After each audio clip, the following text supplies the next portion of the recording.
നമസ്കാരം, കൊട്ടാരക്കര മീഡിയയിലേക്ക് സ്വാഗതം.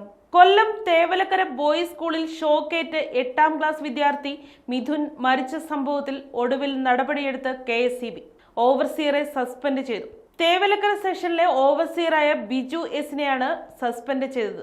ക്ലാസ് മുറിയോട് ചേർന്ന് തകര ഷെഡിന് മുകളിൽ വീണ കൂട്ടുകാരന്റെ ചെരുപ്പെടുക്കാൻ കയറിയ മിഥുൻ മുകളിലൂടെ പോയ വൈദ്യുതി ലൈനിൽ നിന്ന് ഷോക്കേറ്റാണ് മരിച്ചത്. പതിറ്റാണ്ടുകളായി അപകടകരമായ നിലയിൽ ലൈൻ പോയിട്ടും ആരും അനങ്ങിയിരുന്നില്ല. 8 വർഷം മുമ്പ് താൽക്കാലികമായി കെട്ടിയ ഷെഡിനും അനുമതിയില്ലായിരുന്നു. മരണത്തിന് പിന്നാലെ പ്രധാനാധ്യാപികയെ സസ്പെൻഡ് ചെയ്തു. പിന്നാലെ കൊല്ലം തേവലക്കര ബോയ്സ് സ്കൂൾ മാനേജ്മെന്റ് പിരിച്ചുവിട്ടിരുന്നു. മാനേജരെ സസ്പെൻഡ് ചെയ്ത് സ്കൂളിന്റെ ഭരണം വിദ്യാഭ്യാസ വകുപ്പ് ഏറ്റെടുത്തു.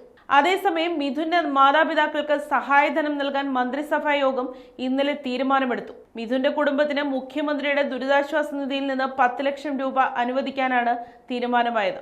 KSEB നേരത്തെ 5 ലക്ഷം രൂപ നൽകിയിരുന്നു. പൊതുവിദ്യാഭ്യാസ വകുപ്പിന്റെ അക്കൗണ്ടിൽ നിന്ന് 3 ലക്ഷം രൂപ അടിയന്തര സഹായം മന്ത്രി V ശിവൻകുട്ടി പ്രഖ്യാപിച്ചിരുന്നു. തേവലക്കര സ്കൂൾ മാനേജ്മെന്റ് 10 ലക്ഷം രൂപ കുടുംബത്തിന് കൈമാറിയിരുന്നു. ഇതിനു പുറമെ മിഥുന്റെ കുടുംബത്തിന് പൊതുവിദ്യാഭ്യാസ വകുപ്പ് സ്കൗട്ട്സ് ആൻഡ് ഗൈഡ്സ് മുഖാന്തരം വീട് വെച്ച് നൽകുമെന്നും പ്രഖ്യാപിച്ചിരുന്നു.